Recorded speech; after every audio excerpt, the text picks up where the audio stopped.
Il faut que tu prophétises encore sur un grand nombre de peuples et de nations et de langues et de rois.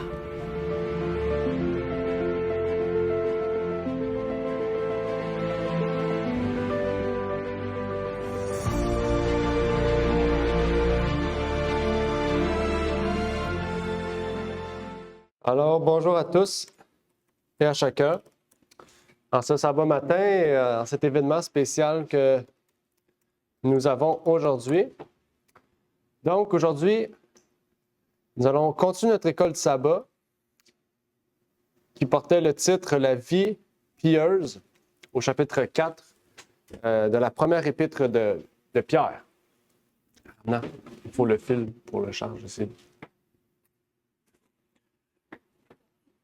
Oui. Donc, nous allons débuter notre chapitre 4 de la première épître de Pierre. Avant de commencer, bien sûr, nous allons faire une courte prière et par la suite pouvoir donc réviser ensemble ce que cette leçon voulait nous partager. Donc, prions. Notre Père est aux cieux, j'aimerais te remercier, Seigneur, pour ce moment que tu nous permets d'avoir, de pouvoir partager ta parole, de pouvoir voir ensemble et étudier ensemble ce que tu veux nous révéler, Seigneur, au travers de ta leçon. Que tu puisses nous bénir en cette journée, bénir ceux et celles qui viendront, Seigneur, aujourd'hui à cet événement. Et que tu puisses permettre, Seigneur, que cette leçon aussi puisse être une leçon de joie, Seigneur, une leçon de bénédiction, de compréhension et qui nous élève, Seigneur, vers toi. C'est ma prière donc pour ces choses, au nom de ton Fils Jésus-Christ. Amen. Elle est partie où, là? OK. Donc aujourd'hui, nous allons partager ensemble cette leçon qui s'appelait « La vie pieuse ». On va commencer par la révision de ce qu'on a vu la semaine dernière. Est-ce que vous vous rappelez de ce qu'on avait partagé ensemble la semaine dernière en lien avec la leçon? Donc, la première question qu'on avait vue dans la révision était « Quelle attention le Seigneur porte-t-il aux justes? » Quelle attention le Seigneur porte-t-il aux justes?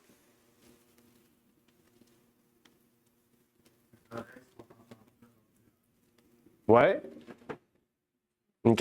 Il y avait deux aspects à ce niveau-là. Il y avait les yeux, puis David a dit les oreilles, exactement.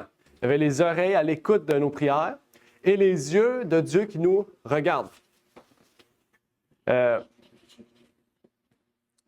Donc, effectivement, on voit que Jésus porte les yeux sur les justes. Il les écoute, il les regarde. Il est présent pour nous et c'est la manière dont il nous, on pourrait dire, son côté paternel. OK? Puisqu'il est un Père céleste, c'est son côté paternel qu'il veut, en fait, nous prendre soin de nous.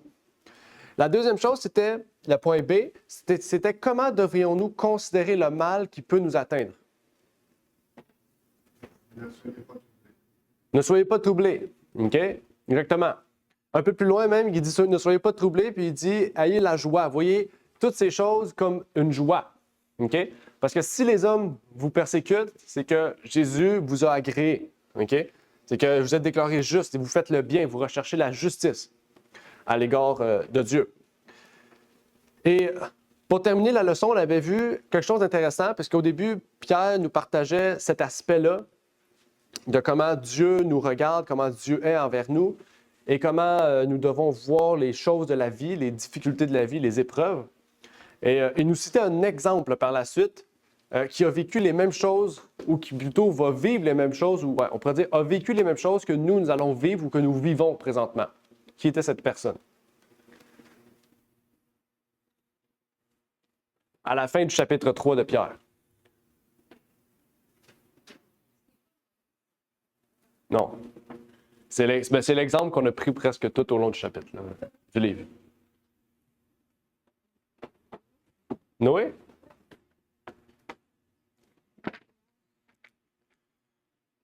OK. Noé. Je vais aller voir parce que je n'avais pas marqué ça. Peut-être que c'est ça, j'ai juste oublié. OK, oui, je comprends. OK. Effectivement, OK. Noé, moi j'avais marqué Jésus parce qu'aussi on parle de Jésus par la suite. Mais c'est vrai que c'est Noé l'exemple. J'avais marqué Jésus, je ne sais pas pourquoi. Mais effectivement, c'est Noé. OK? Donc, Noé est un exemple. OK? De personnes qui savaient qu'on pourrait, dans un exemple, dans une idée, que Jésus revenait. OK? Ou plutôt que le jugement venait. OK? Donc, le jugement venait sur Noé. Si vous vous rappelez, Dieu avait dit une prophétie à Noé. Il avait dit 120 ans, puis la vie des hommes se terminera. Okay? Donc, ça veut dire que que Dieu allait envoyer son jugement dans 120 ans. Okay? Donc, c'est ça que ça signifiait. Donc, c'est cette optique-là, en fait, que Pierre voulait nous soulever. La dernière question, c'était quel est notre devoir face à de telles difficultés?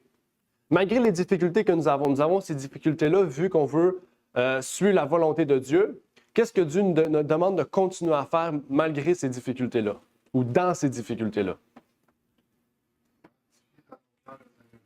Exactement. Donc, de continuer à faire la volonté de Dieu, à rechercher la volonté de Dieu, puisque ces épreuves-là sont le processus normal par lequel un chrétien doit passer.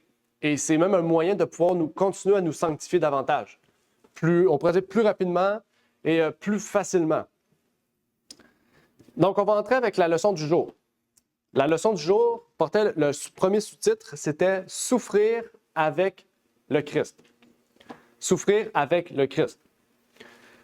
On a vu que Christ a souffert pour nous dans le même corps que nous. Un corps d'homme, un corps pécheur, un corps où les tentations, les difficultés de la vie sont présentes autant physiques que émotionnelles, que spirituelles, que mentales, peu importe. Jésus a tout souffert, ces formes-là et ces aspects-là, malgré que la Bible ne nous les révèle pas, on pourrait dire, dans tout son aspect. Mais on en parle. Il nous demande la même chose. Pierre nous partage, nous dit, comme Jésus a vécu, nous aussi, on doit passer par là, on doit vivre ces difficultés-là, on doit souffrir pour pouvoir, le rejoindre. Et il nous disait, Pierre nous révélait à quoi nous devons tendre. Qu'est-ce que nous devons rechercher sur cette terre? 1 Pierre 4, versets 1 à 6. Pierre nous partageait, qu'est-ce que nous devrions rechercher? À quoi nous devrions tendre?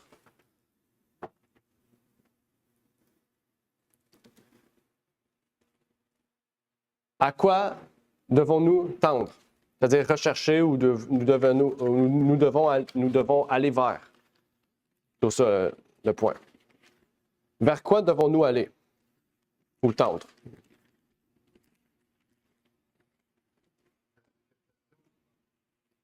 Ça, c'est une question que j'ai écrite.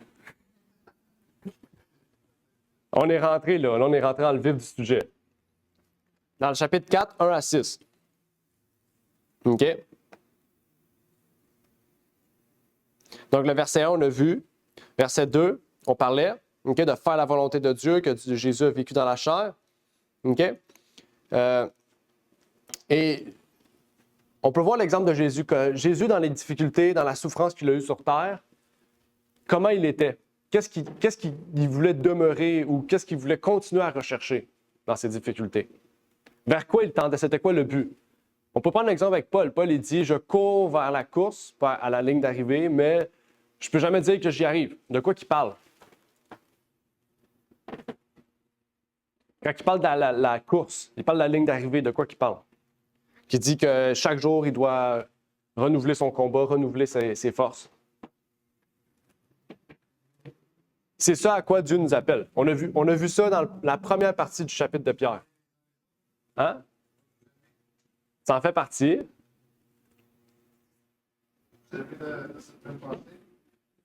OK.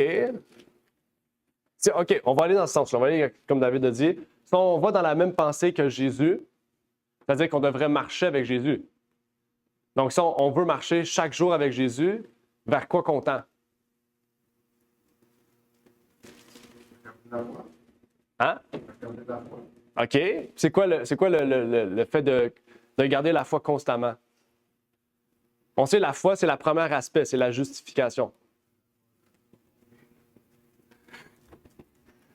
Est-ce que vous vous rappelez de le premier chapitre de Pierre, qu'est-ce que Pierre avait dit?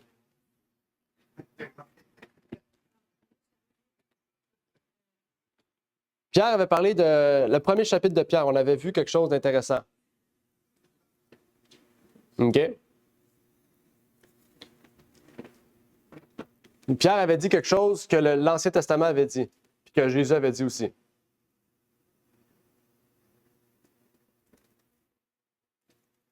Je peux pas vous le dire, là, mais c'est dans Pierre. On va prendre le temps de chercher. Pas trop longtemps, mais on va prendre le temps.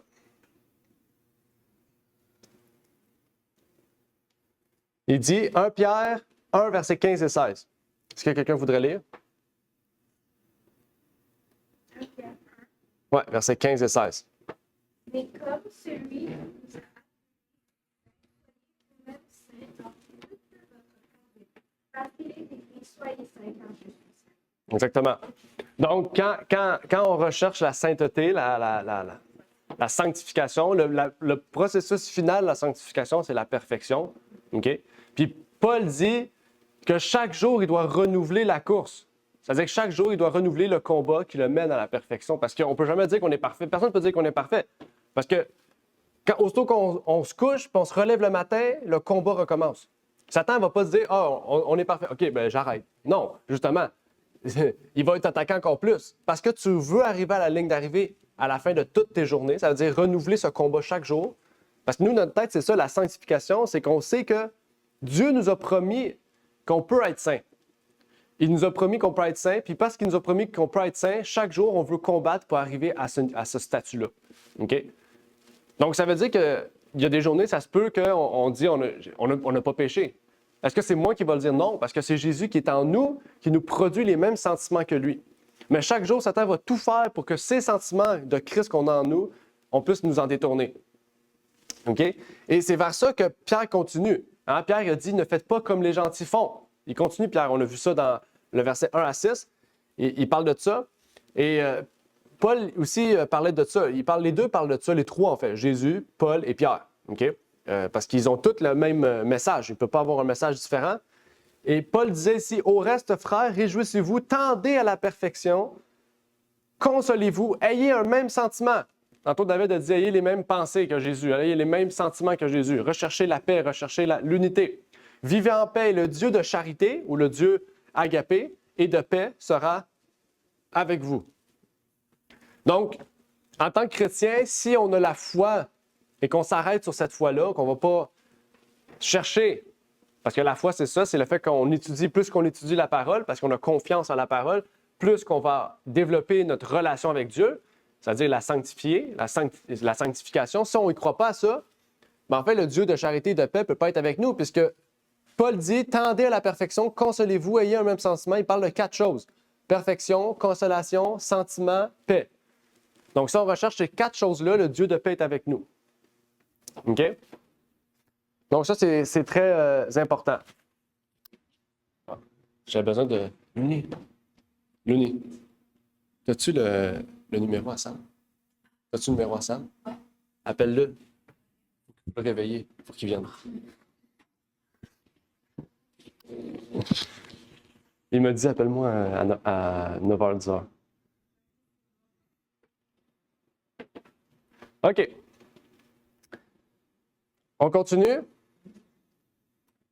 On va lire une citation pour mieux comprendre ce que c'est la sanctification. On nous dit, « Le fait que les chrétiens soient désignés dans les Écritures comme saints, sanctifiés et parfaits ne s'oppose pas à notre position. Les chrétiens sont sanctifiés ou parfaits dans la mesure où ils comprennent et pratiquent la vérité. » OK? Donc, si vous vous rappelez, la sœur Michel avait dit ça. OK? Avant, on va continuer. « Et même ceux qui sont appelés saints, sanctifiés et parfaits, sont exhortés à se purifier. » Parce qu'on ne peut jamais dire qu'on est arrivé à la fin de la course. Tant qu'on est vivant, la course est renouvelée. La course est renouvelée chaque jour. À parfaire la sainteté, à être parfait, à aller vers la perfection. OK? Donc, ça veut dire que la foi, si on croit en Jésus, puis on s'arrête là. On dit on croit en Jésus, on a l'amour de Jésus, on parle de Jésus, c'est bien, mais qu'on ne prend pas le temps d'étudier la parole, ça veut dire qu'on ne prend pas le temps de se sanctifier. Si on ne prend pas le temps de se sanctifier, on ne prend pas le temps de se parfaire en tant qu'humain. Ça veut dire de pouvoir toujours plus ressembler à Jésus-Christ. Si Jésus-Christ est notre modèle, puis que Jésus-Christ est la parole, ça veut dire que le seul moyen de pouvoir ressembler à Jésus-Christ, c'est d'étudier la parole. Vous êtes d'accord? Jésus dit, je suis le chemin, la vérité et la vie. Nul ne vient au Père que par moi. Mais comment on peut aller vers lui? Ce n'est pas juste en priant. Jésus ne va pas nous donner des choses qu'il nous a déjà données. Hein? Si Jésus est la parole, il faut ouvrir la parole pour l'étudier. Puis si on croit que la Bible, c'est ça, et non pas seulement le Nouveau Testament, puis que l'Ancien Testament, c'est que des histoires fabuleuses de la vie des pèlerins, ben, on croit que de la Genèse à l'Apocalypse, ce livre-là est un livre qui va nous sanctifier. Ça veut dire que qu'est-ce que la Genèse nous dit et qui nous permet de croire à la création et non pas à l'évolution, fait partie, en fait, de la vérité. On croit que les 10 commandements font partie de la vérité.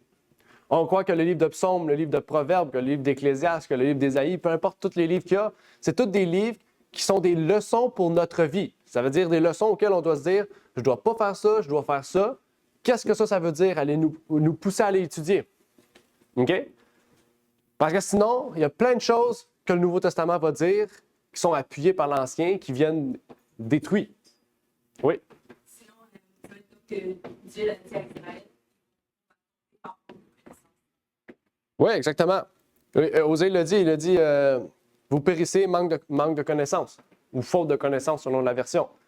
Puis Hébreu le dit aussi, vous périssez parce que vous êtes incrédules. Hébreu 4, Hébreu 3 et 4. OK? Donc les deux. OK? Les deux, c'est très important. Un manque de connaissances et l'incrédulité, c'est-à-dire quelqu'un qui a la foi, mais qui manque de foi. C'est comme, il dit, ah, Dieu dit ça. OK, ouais, ça se peut. Peut-être. Non.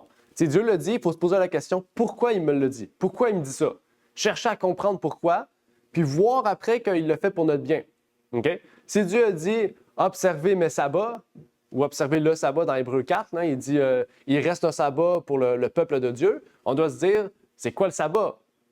Qu'est-ce que le sabbat? Pourquoi c'est important? Pourquoi Paul en parle? Puis là, on découvre que dans tout le Nouveau Testament, il y a des centaines de citations. Puis dans l'Ancien Testament, il y en a des milliers de citations. Donc, on comprend qu'il y a une importance à cela. On va entrer plus en détail. Pierre, il dit, ne faites pas comme les gentils. Même qu'il dit, ne faites pas la volonté des gentils. Et ça, c'est intéressant. OK? On comprend que quand on dit ne faites pas comme les gentils, c'est ne faites pas comme la volonté des gentils. Quand Dieu dit faites ma volonté, c'est que la volonté des gentils n'est pas la volonté de Dieu. Vous êtes d'accord? C'est ce que Pierre révélait là. Donc, d'après 1 Pierre 4, versets 1 à 6, c'est quoi la différence entre la volonté de Dieu et la volonté des gentils? C'est quoi les critères que Pierre nous décrit ou les caractéristiques que Pierre nous décrit?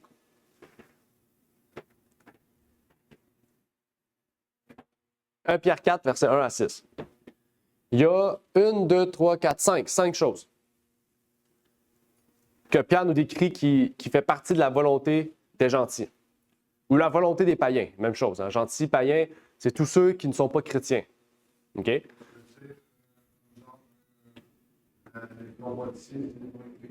Ouais.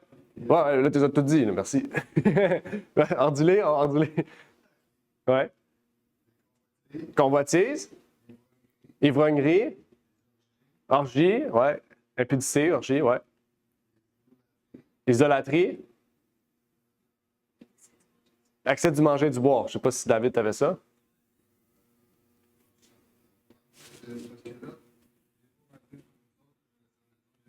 Ah, OK, fait qu'il manque certaines choses. OK. Mais il y en a 5. David a dit orgie. C'est peut-être pas le bon terme parce que orgie, c'est. À l'époque, le mot orgie, c'est pas juste l'aspect sexuel. C'était large. OK? Mais dans la Bible, c'est impudicité. Ça, c'est large. OK? Impudicité, convoitise ou convoiter, ivrognerie ou ivrogne, excès du manger et du boire, idolâtre. Moi, j'ai idolâtre criminel. Je sais pas c'est quoi. Je ne savais pas c'était quoi jusqu'à hier. J'ai étudié puis j'ai pris le temps. On va voir c'est quoi. Donc, on va voir c'est quoi la volonté de Dieu et la volonté des gentils. Donc, dans la volonté des gentils, le premier est l'impudicité. L'inverse de l'impudicité, c'est quoi? C'est ça qu'on va voir.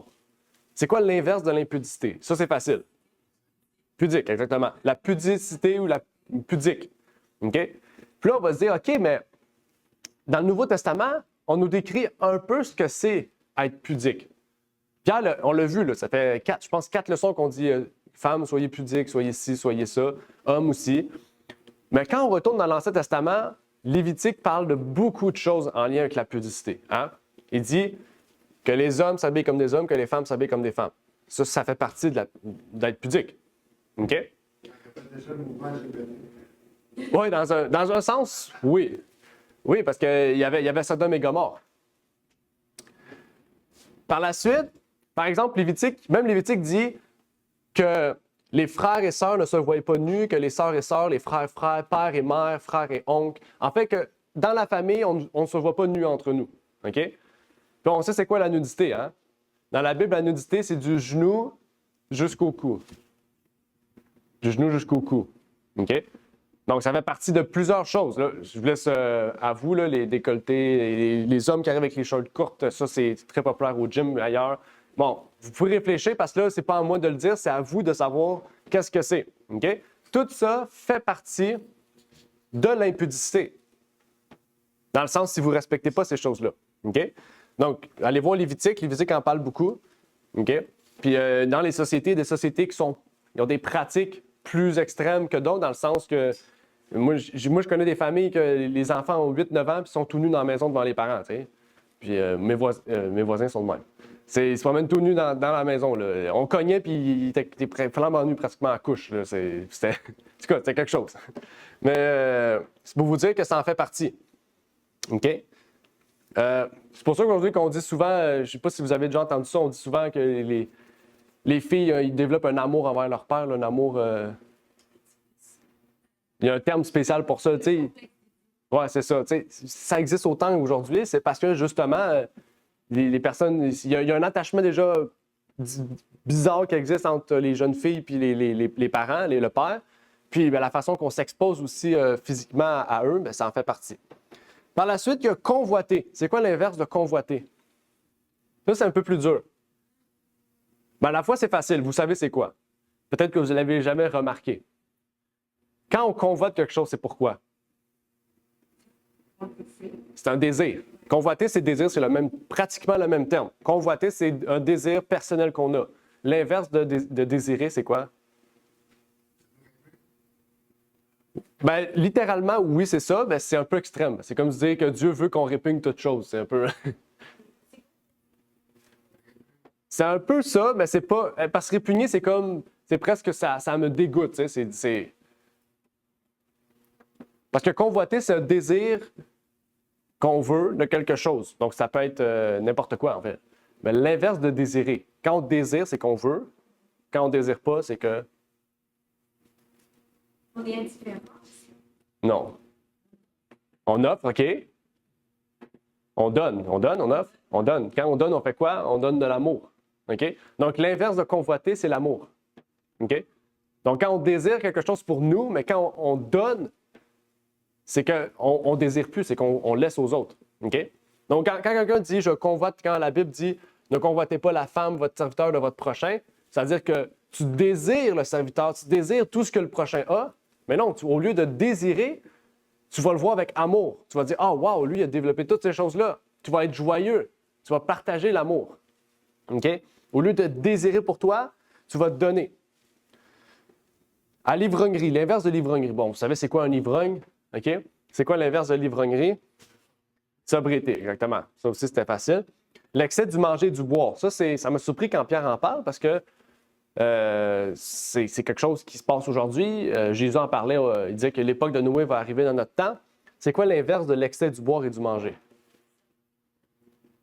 Tu peux le dire en anglais, hein? Je vais te le traduire au plus. Self-control, OK? Contrôle de soi. OK. C'est quoi le terme biblique pour ça? C'est ça, là? Mais c'est quoi le terme biblique? Tempérance. Exactement. Merci, Renard. Tempérance. OK?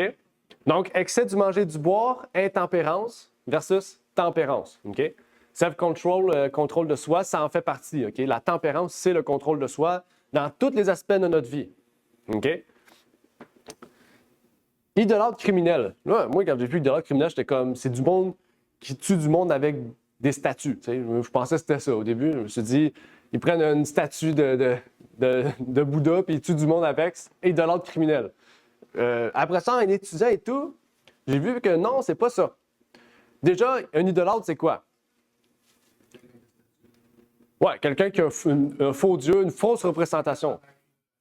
Exactement. Quelqu'un qui idolâtre. C'est bon, le catholique.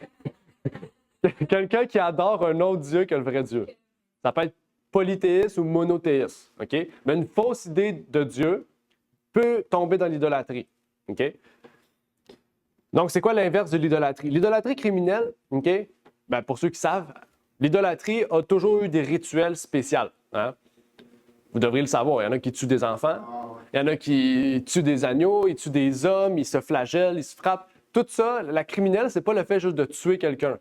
OK? Ici, l'aspect de l'idolâtre criminel, c'est l'aspect général, en fait, qu'on va s'attaquer à des gens dans un but de servir un Dieu. OK? Donc, l'inverse de l'idolâtre criminel, c'est le fait d'adorer le vrai Dieu, le seul vrai Dieu, qui ne nous demande pas de tuer des enfants, de sacrifier des enfants, de sacrifier des hommes, des femmes, ou des cheveux, parce qu'en Inde, il y a des rituels où on donne des cheveux pour le Bouddha, là, puis on les revend pour ceux qui ont des faux cheveux. Ça en fait partie. Donc, ça en fait partie. OK? Tout ça, c'est des rituels qui existent encore aujourd'hui. OK? Le verset 4 nous parlait d'un aspect intéressant. On va aller au verset 4. 1 Pierre 4, verset 4, qui nous dit « En quoi ils trouvent étrange que vous ne couriez pas avec eux dans le même excès de débauche, parlant mal de vous. » Est-ce que ça vous fait peut-être repenser à quelque chose de votre vie? Quand vous avez pris la décision de suivre Dieu, ou est-ce que vous avez l'habitude, par exemple, je ne sais pas, de sortir dans les clubs ou dans les bars avec vos amis, puis tout d'un coup, vous dites « Moi, non, je ne bois plus, je ne sors plus avec vous. » Là, ils vont dire « Ah, c'est quoi cette affaire-là? C'est bizarre et tout. » Puis là, ils vont te parler dans ton dos, ils vont rire de toi, ils vont se moquer de toi. Le verset 4, c'est exactement ça. OK? Donc, ça révèle, ici, ce qui est important, c'est que la volonté de Dieu est clairement différente de la volonté de l'homme ou des gentils. Il y a une différence marquée. OK? Je vous dis ça parce qu'aujourd'hui, le christianisme essaie de rapprocher les liens à la limite du possible. C'est jouer avec le feu. OK? Il y en a même qui embarquent par-dessus. Là, OK? Il y a ceux qui sont extrêmes, les faux pasteurs comme Joyce Meyer. Oups! Joyce Meyer, puis toutes ces personnes-là. Non, c'est l'autre micro. Parce que ce micro-là, il ne ferme pas. Fait que... Donc, ce que je veux vous dire ici, c'est que on a parlé beaucoup d'aspects intellectuels. On parle beaucoup d'aspects intellectuels dans la Bible. C'est normal dans le sens, ce que nous croyons, on doit être différent sur ce que nous croyons. Mais c'est plus que ça. Dans la façon dont nous pratiquons ce que nous croyons, on doit être différent. OK? Parce qu'il y en a qui vont, par exemple, pour l'aspect des tatous, il y en a qui vont dire « Avant, j'avais des tatous, maintenant, j'ai des tatous, mais c'est des tatous chrétiens. » La Bible dit « Ne faites pas d'image gravée dans votre corps. » C'est clair, OK? Pour ceux qui ont un passé, OK, c'est pas grave, OK? Ne soyez pas gênés de ça. On parle de ceux, présentement, qui prennent une position en faveur du christianisme, OK? Parce qu'il y a un passé, c'est une autre histoire, OK? Oui, exactement. OK? Donc, c'est juste pour vous dire que avant qu'on n'était pas chrétien, on fait des tatous. Là, on devient chrétien, on se dit, on fait des tatous, mais au lieu de faire des tatous de démons, on fait des croix. On fait des poissons. Ça reste un tatou, vous comprenez? Donc, la position que tu as, même si tu crois que les tatous, c'est mal, mais que tu lui permets ça d'être dans ta vie, tu joues entre la volonté de Dieu et la volonté des gentils. OK? C'est comme dire, ben, je vais suivre Dieu, mais en même temps, je vais suivre le monde. Comme ça, je ne suis pas trop différent. C'est un témoignage. Je vais mettre des tatous chrétiens. Vous comprenez, okay? On joue avec la limite du feu, parce que la Bible est claire. C'est ça que je veux dire. La Bible est claire. C'est pas moi, c'est la Bible. Lévitique le dit clairement. Donc, comment ça se révèle? Comment on peut révéler vraiment et marquer la différence entre la volonté des gentils et la volonté de Dieu? Personnellement, on a peut-être tous fait des choix de vie différents, on a tous eu des vies passées différentes. Donc, vraiment, la façon dont nous allons changer notre vie face à ce qui va arriver va être différent. Vous comprenez? Peut-être que quelqu'un avant, il était un grand buveur d'alcool, maintenant, il n'en boit plus. Okay? Moi, je n'ai jamais été un buveur, donc je ne peux pas changer ce processus de ma vie parce que je ne l'ai pas vécu. Okay? Donc, comment vous révélerez en fait ce témoignage-là vivant d'après la volonté de Dieu que vous voulez suivre? Tu peux répéter. Pour suivre la volonté de Dieu, ce n'est pas juste un aspect théorique, mais il y a un aspect pratique. comment vous allez révéler cet aspect pratique-là face à ce que vous avez, face à ce que vous croyez de façon théorique, on pourrait dire. Quand vous avez lu la Bible, vous avez vu, par exemple, observer le sabbat, comment vous allez pratiquer cet aspect-là? À quel niveau on doit révéler au monde notre volonté et marquer la différence entre la volonté de Dieu et des gentils? Parce que c'est ça que 1 Pierre 4, verset 4 nous révélait. Il nous disait que les gens se moquent de nous, les gens rient de nous. Il disait que parce que vous ne voulez plus vous débaucher, maintenant les gens ne veulent plus être avec vous. Je vais aller juste rechercher le verset pour le lire. En quoi ils trouvent étrange que vous ne couriez pas avec eux dans le même excès de débauche, parlant mal de vous. Ça, c'est le verset 4. Ils trouvent étrange. OK? Comment ça se révèle? À quel niveau ça se révèle, cette différence-là marquée pour qu'ils rient de nous? Dans votre vie personnelle, vous avez tous fait des choix différents. Fait des changements différents. Donc, vous allez sûrement avoir des réponses différentes. OK? Je suis pas sûre de la question. Est-ce que c'est genre, quand il y a une différence, les gens ils sont comme, OK, mais c'est pas toi, genre, ça a jamais été toi. Ou tu sais, quand ils nous disent ça, genre, ouais, ça en fait partie. Ouais, moi, je te connais toi pour de vrai. Ouais, ça en fait partie, ça. Ouais. Crise de personnalité ou. Attends, c'est quoi d'autre que j'ai eu? Là? J'ai eu quelque chose à un moment donné. Là. C'est comment? T'es sûrement en psychose, là. Ouais, psychose religieuse, ouais. Ouais, comme, non, c'est pas toi. Moi, je te connais toi, puis le toi va revenir. Mm-hmm. Oui, c'est vrai. C'est vrai que ça en fait partie. Je pense que ça, c'est quelque chose, si on était dans le monde, puis qu'on devient chrétien, c'est quelque chose que je pense qu'on a tous vécu à un certain niveau. Surtout quand on a des amis proches, là, qui sont avec nous chaque jour, soit par l'école ou par le travail, puis là, qu'on change tout d'un coup, ils sont comme « Hey, t'as changé. » OK? Puis ce qui est intéressant, c'est qu'ici, le verset 4 dit « Vous courez pour la débauche. » OK? Jésus dit « Marchez avec moi. » Okay? Parce que la marche chrétienne, c'est pas quelque chose, et c'est un problème souvent dans ceux qui sont chrétiens ou religieux, qui sont nouveaux, puis qui sont rentrés dans la religion ou dans la foi sur une base émotionnelle, ils vont courir. Ils vont courir avec Jésus, ils vont tout faire pour Jésus. Ils vont courir, ils vont tout faire, toutes les activités qu'ils peuvent, ils vont tout faire les chants qu'ils peuvent, mais 2 ans après, ils vont tomber. Pourquoi? Parce qu'ils se sont tellement donnés, puis là, ils se sont donnés, puis ils sont de base émotionnelle qu'à un moment donné, ils ne trouvent plus de joie. Okay? Parce que ça devient répétitif, vous comprenez? Tandis que Jésus dit marcher. Ça veut dire prenez le temps avec Jésus de développer une relation sur une base spirituelle et non pas émotionnelle. Parce que si c'est une base émotionnelle, c'est comme une drogue. À un moment donné, tu te tannes, tu veux plus. Avec Jésus, c'est la même chose. Si c'est une émotion que tu veux créer, à un moment donné, tu vas rester stagne. Là, tu vas dire, il faut plus. Mais avec Jésus, tu ne peux pas plus. C'est une relation. C'est quelque chose qui se développe à long terme. C'est comme une relation amoureuse. La Bible dit, Jésus est votre époux. C'est une relation. Donc, c'est quelque chose qu'on développe à travers les temps, tout au long de votre vie. OK? Et c'est la même chose ici. Les gens veulent qu'on court dans la débauche, parce que la débauche n'a pas de fin. OK? Mais nous, on veut nous en éloigner, et plus on marche avec Jésus, plus en fait, on va créer j'avais le terme, j'ai oublié, cette séparation qui existe entre la volonté des hommes et la volonté de Dieu, ou la volonté des gentils et la volonté de Dieu. Donc, qu'est-ce que je veux dire ici, c'est que on n'est pas seulement contre l'ivrognerie ou contre l'alcool ou contre les drogues, on n'est pas contre ces choses-là. OK? C'est qu'on ne les consomme pas. Je ne sais pas si vous comprenez. Ce n'est pas juste une idéologie, c'est une pratique. La foi est pratique. Donc, ça veut dire que si vous dites « Ah, moi, je suis ce que Pierre m'a dit d'être une femme chaste et vertueuse et pudique », en fait, ce n'est pas juste le fait de le croire, c'est le fait de le pratiquer. Ça, c'est important. Puis, notre foi va grandir, donc plus qu'on va avancer dans notre foi, mais plus qu'on va pratiquer la pudicité, la vertu, plus qu'on va pratiquer la modestie. Okay? C'est pas quelque chose que demain tu fais. Non, c'est quelque chose que tu travailles. Jésus dit marcher. Prenez le temps.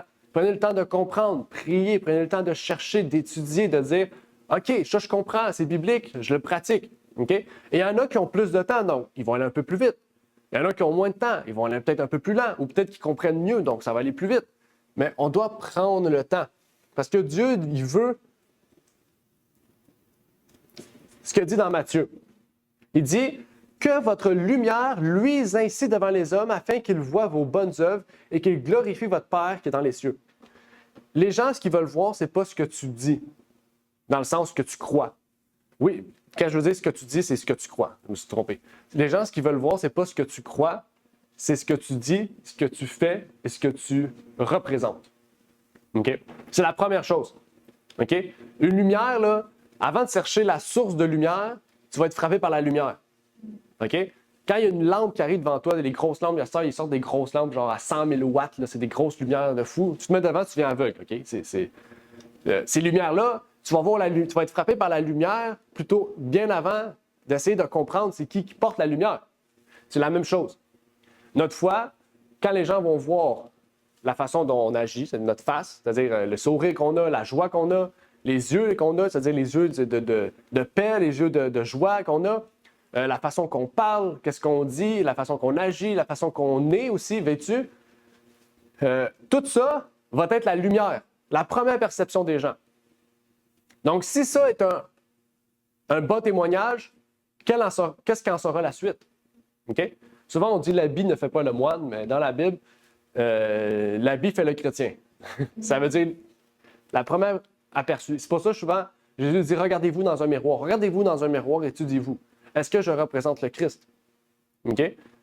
C'est une étude personnelle. Moi, je ne peux pas vous dire faites ça, faites ça, faites ça. Je peux vous dire la Bible dit ça, ça, ça. Mais c'est à vous de regarder devant le miroir, de dire est-ce que je représente la vie de piété que Dieu veut que moi j'ai? Est-ce que je dois faire mieux? OK? Parce que c'est 7 jours sur 7, 24 heures sur 24. OK? Notre vie de piété. Parce que le verset 5 nous disait que nous devons tous rendre compte devant Dieu qui juge les vivants et les morts selon leurs actions, mais aussi selon leurs œuvres. OK? Et le verset 6 nous parle d'un passage important parce qu'il disait l'Évangile aux morts. C'est un peu la même chose que la semaine passée, il y a 2 semaines. Il y a des termes où c'est mal traduit ou mal écrit ou mal construit. Puis là, on dit que Pierre avait annoncé l'Évangile aux morts. Ou plutôt, il a dit comme ceux qui avaient annoncé l'Évangile aux morts. OK? On avait vu récemment le baptême des morts, si vous vous rappelez. Il y en a qui croient qu'on peut prêcher aux morts, puis les morts sont sauvés après. OK? Je ne sais pas comment, OK? Mais il y en a qui croient ça. OK?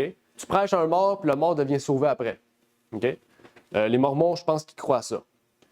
Ils se font baptiser les morts. Aussi, baptiser, exactement. Et le baptême des morts, on baptise les morts pour qu'ils soient sauvés. OK? Et c'est un peu fou hein, quand même de voir que le christianisme arrive à croire certaines de ces choses-là. Mais d'après vous, que veut dire le fait d'annoncer l'Évangile aux morts?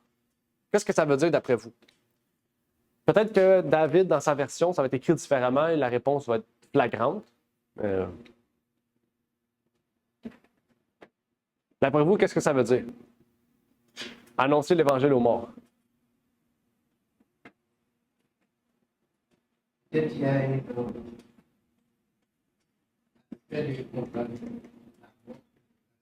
Mm-hmm. Nous étions tous morts. Mm-hmm. Ils sont dans le monde. Est-ce qu'il s'agit du monde? Je ne sais pas. Annoncer l'évangile à ceux qui n'écoutent pas Christ. Mm-hmm. Je ne comprends pas dans l'autre sens. OK. Ben, c'est une très bonne façon, on pourrait dire, d'interpréter le texte. D'après ce que Roland dit, c'est vrai, nous étions tous morts. Nous sommes maintenant revenus à la vie comme une nouvelle créature. C'est très intéressant. On va aller lire la version Summer. La version Summer, on l'a lu depuis 2 semaines. Parce que la façon dont le texte est écrit nous permet de comprendre le sens. Il est affiché à l'écran pour vous. Ça dit « C'est pour cela d'ailleurs que la bonne nouvelle a aussi été annoncée à ceux qui maintenant sont morts, afin qu'après avoir subi la même condamnation que tous les hommes dans leur corps, ils vivent selon Dieu par l'Esprit. » Qu'est-ce que la version Summer dit? La même chose qu'on a vu avec Noé. Okay?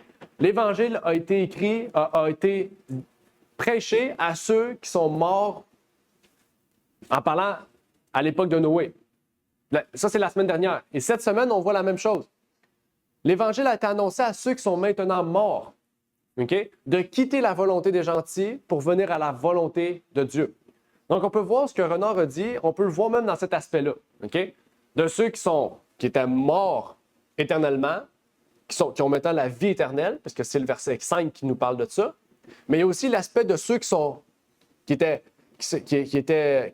morts physiquement, mais qui avaient reçu la bonne nouvelle. Et que malgré qu'ils sont morts physiquement, ils ont la vie éternelle. Il y a le double sens ici. OK? On peut le prendre dans le double sens. Et ça nous mène aux versets 7 et 8. Les devoirs et les vertus positives.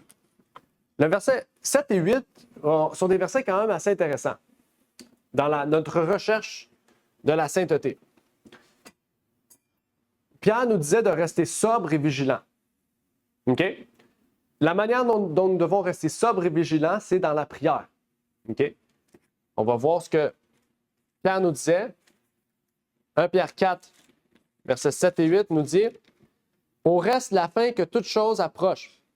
Soyez donc sobres et vigilants dans les prières. » Pierre ne nous dit pas ici, parce qu'il y en a beaucoup qui vont dire chanter, c'est prier 2 fois. OK?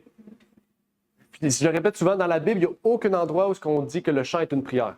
Le chant a sa place, la prière a sa place, la prédication et la méditation, même chose, méditation a sa place. OK? La prière est le moyen de pouvoir créer ou continuer ce lien entre Dieu et nous. C'est notre moyen de contact avec le divin. On peut dire ça comme ça. OK? Mais le chant est notre moyen de rendre gloire à notre Dieu. Notre moyen de nous glorifier de notre Dieu. Ce n'est pas un moyen de créer un contact avec Dieu dans le sens de pouvoir demander des choses à Dieu qui arrivent dans notre vie. Donc, vraiment, ça, ce que je veux dire par là, c'est que quand on voit les églises aujourd'hui qui chantent et qu'après ça, il y a des dons en langue, c'est pas biblique. Parce que dans la Bible, le seul moyen d'avoir des dons de langue, c'est par la prière. OK? Si on le reçoit par le chant, c'est de la même manière qu'on devient ivre quand on fait des chants. Pour ceux qui vont que je veux dire par là, ceux qui vont dans les gros trucs voodoo, etc., la magie, qu'est-ce qu'on prend pendant ces moments-là? On prend de la drogue pour rentrer en contact avec les dieux. C'est la même chose dans cette optique-là chez les chrétiens qui pratiquent le chant pour avoir des dons spirituels ou pour avoir des guérisons. La Bible nous dit, c'est seulement par la prière. OK? Donc, rester sobre et vigilant, ce n'est ni par le chant, ni par la méditation. Chacun a sa place, mais c'est dans la prière. Okay? La Bible nous le dit, Pierre nous le redit. Donc, il y a 2 choses pour que nous puissions rechercher la sanctification. Verset 7, il nous dit que l'amour et la prière sont les 2 moyens de nous permettre de nous sanctifier. OK? Pourquoi l'amour? L'amour divin, plus qu'on l'a, exactement, c'est un sacrifice. Donc, plus qu'on l'a en nous, plus qu'on se sacrifie et plus qu'on se rapproche de Dieu. Parce que Jésus n'a jamais rien fait pour lui-même. Il a fait toutes choses pour les autres. Et la prière est le moyen par lequel nous pouvons développer cet amour et continuer à nous ouvrir à la divinité pour que Dieu puisse venir en nous. Oui, Ramna. Oui, justement, dans un article, dans un magazine, j'avais vraiment aimé un passage qui disait que l'amour, le contraire de l'amour, c'est pas la haine. On a toujours tendance à croire ça, que l'amour, le contraire de l'amour, c'est la haine. Mais le contraire de l'amour, c'est l'égoïsme. Le contraire de l'amour agapé, c'est l'égoïsme. Mm-hmm. Parce que l'amour agapé donne inconditionnellement, alors que l'égoïsme prend. Oui. Exactement. Et ça nous amène vers la dernière question du jour. Il faut finir là. Comment l'amour peut cacher une multitude de péchés? Pierre a dit, si vous vous rappelez, Pierre a dit ça au verset 7. Il a dit l'amour pour cacher de multitudes de péchés. Comment? C'est ça ma question. Comment? Moi, je me suis posé la question cette semaine en étudiant. Comment l'amour, l'amour, on parle de l'amour agapé. Okay? Comment l'amour agapé peut cacher de multitudes de péchés? Parce qu'on sait que la Bible, parce qu'il y a une différence. On dit que par la prière, Dieu pardonne nos péchés et les efface. Mais là, on ne parle pas de ça. On parle de cacher une multitude de péchés. Okay? Quand on cache des péchés, c'est qu'ils sont encore présents. Okay? Vous êtes d'accord avec moi? Si je cache une feuille en dessous de ma Bible, elle est encore là, la feuille. Là. Elle n'est pas disparue. C'est pas comme Dieu qui efface nos péchés. C'est quoi ça veut dire? Ou qu'est-ce que Dieu veut dire par là? Par l'intermédiaire de Pierre, bien sûr.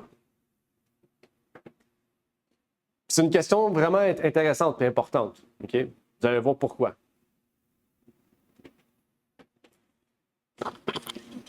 Comment l'amour peut cacher une multitude de péchés? Vous n'êtes pas obligé d'avoir la réponse parfaite. Hein? Ben, la réponse- D'après ce que vous pensez, vous pouvez le dire, l'exprimer. C'est le but de l'école du sabbat, d'exprimer nos opinions, nos pensées. Moi, d'après moi, je pense que le texte veut dire ça, ça, ça. On va voir qu'est-ce que la Bible nous dit. La réponse est dans 1 Corinthiens 13. Quel verset? Attends, j'arrive.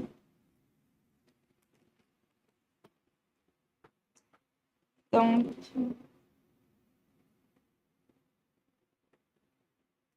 en fait, dans tout le chapitre 13, ça parle vraiment comme de l'amour, comment elle souffre, ben, comme la charité souffre longtemps, elle est gentille, elle n'en vit point, elle ne se vend point, elle n'est point enflée, elle haït l'iniquité, elle se réjouit dans la vérité. Donc, tout ça, on voit que l'amour prend vraiment tout ce qui est par rapport à Dieu et n'aime pas ou a comme une inimitié entre ce qui est des œuvres charnelles ou des œuvres de l'ennemi, de Satan. OK.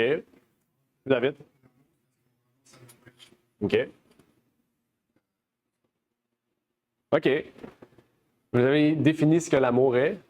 Ça, c'est important déjà pour comprendre. OK? Aramna, tu as décrit beaucoup ce qui est le contraire de l'amour, l'antonyme de l'amour. Bibliquement, l'antonyme de l'amour, c'est ce qu'Aramna décrit. OK? C'est important pour nous de pouvoir comprendre ces choses-là.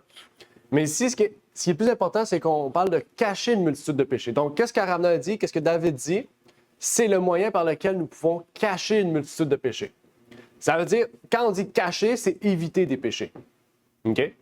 C'est-à-dire éviter des péchés qui peuvent être présents, mais que par l'amour de Dieu que nous avons en nous, en fait, nous ne les révélons pas. Donc, nous provoquons pas le péché que nous avons pu commettre. Je ne sais pas si vous comprenez. On va prendre un exemple. Vous voyez devant vous, je ne sais pas, vous voyez devant vous quelque chose que vous n'êtes pas d'accord. OK, je ne sais pas. Je ne veux pas d'exemple, là. Je sais pas. Dans l'église, mettons, vous voyez quelqu'un qui parle contre une autre personne. OK? Vous voyez quelqu'un qui parle contre une autre personne, vous avez vu ça. Puis là, vous vous dites, OK, il parle contre qui? C'est sûrement contre moi qu'il parle. Là, tu vas le voir, puis tu y parles. Tu dis, hey, toi, là, tu me parles. Quelqu'un qui dit ça, dans l'église. Mais toi, parce que tu as l'amour de Dieu, tu y as pensé, mais tu ne l'as pas fait. Tu as caché une multitude de péchés qui auraient pu être commis, parce que tu aurais pu déjà dire ces propos méchants. Tu aurais pu commettre l'action de frapper des gens qui n'est pas correct, puis peut-être ça aurait été plus loin. Ça aurait peut-être été beaucoup plus loin. OK? Donc, c'est ça, en fait, le fait de l'amour cache des multitudes de péchés. Parce que tu as l'amour de Dieu, tu ne laisseras pas cette pensée commettre des péchés envers les personnes. Tu vas dire, Dieu, pourquoi tu me dis, Satan, pourquoi tu me ferais faire ça? Dieu m'a donné l'amour pour que, malgré que ces gens parlent entre eux, qui parlent mal, je vais aller les voir, je vais leur dire, mes sœurs, mes frères, parlez pas contre votre frère, parlez pas contre votre sœur. On est censé être une église, d'être des amis ensemble. OK? Et c'est ça, en fait.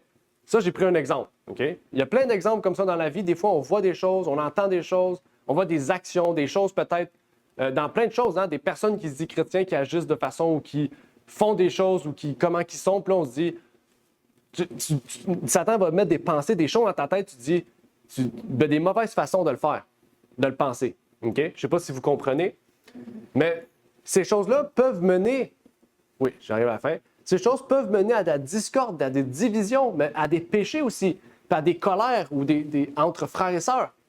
Donc, c'est ça en fait. Quand Paul-Pierre dit que l'amour peut cacher une multitude de péchés, que l'exemple que j'ai pris est l'une des choses que l'amour peut faire. Aramna, tu as cité toutes les caractéristiques de l'amour, mais ces caractéristiques-là, juste dans ce que je pensais, la façon dont j'allais agir envers l'individu, puis peut-être ce que j'allais faire à cet individu-là, c'était 3 ou 4 péchés. Puis parce que j'ai l'amour de Dieu, j'ai dit à Satan, loin de moi, ses pensées et ses actions et ses choses. C'est ça l'amour. OK? Puis peut-être vous ne le remarquez pas dans votre vie. Hein? Peut-être que vous, avant, vous aurez agi d'une manière qui maintenant, vous n'agissez pas ainsi. Puis vous évitez des péchés, vous cachez une multitude de péchés. OK? Ça en fait partie. Je suis sûr que d'entre vous, il y en a plein que vous avez vu des choses, entendu ou fait des choses, ou peut-être vous avez vu des personnes faire des choses, vous avez dit « Avant, j'aurais réagi comme ça, maintenant, je ne réagis pas comme ça. » Puis ça vous cachez des multitudes de péchés. Oui, Sarah? Mais je comprends pas de quoi. Mais il me semble que les pensées de nos cœurs aussi, ça compte, non? Même si on a caché ce péché-là, on n'est pas quand même un pécheur, un sinner, parce que c'est quand même la volonté de notre cœur. Je ne sais pas comment on dit, là, mais c'est quand même les pensées de notre cœur. Puis c'est là que notre cœur a été malgré qu'on n'a pas agi de la sorte. Ben, oui, ça en fait partie. La différence, c'est que la seule façon que Satan peut agir sur nous, parce qu'il faut savoir, la Bible dit il y a des tentations, mais ce n'est pas les tentations qui sont des péchés. Donc, s'il y a des tentations, ça veut dire que ça part de là. Ça veut dire que non, nécessairement, tu vas avoir des pensées qui sont mauvaises et des pensées qui sont bonnes toute ta vie. Mais la façon dont tu réagis face à ces pensées, c'est la façon dont, là, ça va tomber dans un péché ou non. Est-ce que tu acceptes cette pensée-là comme étant vraie, tout en étant mauvaise, sans même que tu n'as rien fait? Je ne sais pas si tu comprends. Par exemple, quand tu convoites la femme de ton prochain, tu n'as rien fait, mais juste le fait d'y penser que tu veux convoiter, c'est un péché. Mais si la pensée vient et puis tu dis non, je ne convoite pas, c'est quoi ça? Pourquoi j'ai ça? Tu pries Dieu, tu viens de mettre fin à cette pensée. Exactement. OK? Mais nécessairement, la seule façon dont Satan peut t'attaquer, c'est par le cerveau, par des situations de la vie, par des actions, par des gens que tu vois. Puis la façon dont tu réagis, dans la façon dont tu réfléchis, puis que tu vas prendre cette pensée-là, c'est la façon dont là, on va tomber dans un péché ou non. OK? Parce que sinon, Satan, c'est impossible sinon de le vaincre. Parce qu'on va toujours avoir des mauvaises pensées. Satan va toujours savoir comment tu étais avant, comment tu es maintenant, puis il va toujours faire en sorte pour que ton l'ancien Tom, on avait vu ça, le vieil homme revienne en surface, puis qu'il fasse les actions qu'il aurait fait. Mais nous, on dit loin. Comme tu as dit, on rebuke. Donc, je ne vais pas lire la citation. On va arrêter ici parce que j'ai dépassé mon temps.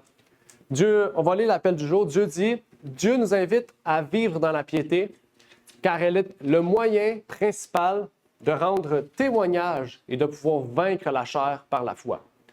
Donc, notre vie de piété commence et se base sur la foi. Et Dieu le dit dans toute la Bible. Soyez des hommes et des femmes pieux. OK? La piété est fondamentale. La piété est importante en tant que chrétien. OK? Puis, c'est le message qu'on prône. Hein? Dans les événements des derniers jours, la piété est essentielle. OK? Parce qu'en 2024, la piété n'existe pas. Même dans le monde chrétien, elle se fait très rare. OK? Ça fait très rare. Mais pour ceux qui gardent les commandements de Dieu et la foi de Jésus, eh bien, nous pouvons être des êtres pieux. Donc, que Dieu vous bénisse. Désolé pour le terme que j'ai employé tantôt. C'était pas méchamment, mais c'était pour vous dire que c'est des pensées qu'on peut avoir. Hein? Même en tant que Québécois, on a ces pensées-là, même si on ne le dit pas. OK? Je n'ai pas utilisé les vulgarités, les autres. Là. Donc, désolé si vous êtes senti blessé.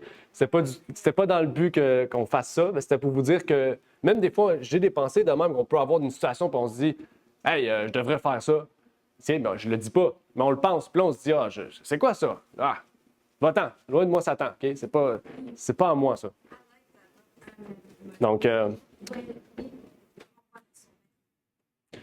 on va terminer par la prière. Prière. Prions rapidement. Notre Père est aux cieux, j'aimerais te remercier pour ce moment que tu nous permets d'avoir, de pouvoir partager ensemble ce sujet et cette leçon. Que tu puisses bénir tous ceux et celles qui étaient ici présents avec nous, Seigneur. Que tu puisses bénir cette journée spéciale que nous avons, Seigneur, et permettre que ta volonté puisse être faite dans notre cœur et que tu puisses nous remplir de ton amour, de ta joie et de ta paix, Seigneur, en chacun de nous. C'est ma prière donc pour ces choses au nom de ton Fils Jésus-Christ. Amen. Amen. Merci d'avoir écouté cette vidéo.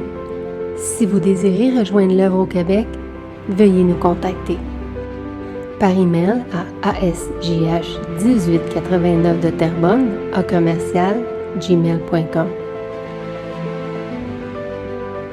et via Facebook à @asjh1889 de Terrebonne. Merci à vous et que Dieu vous bénisse.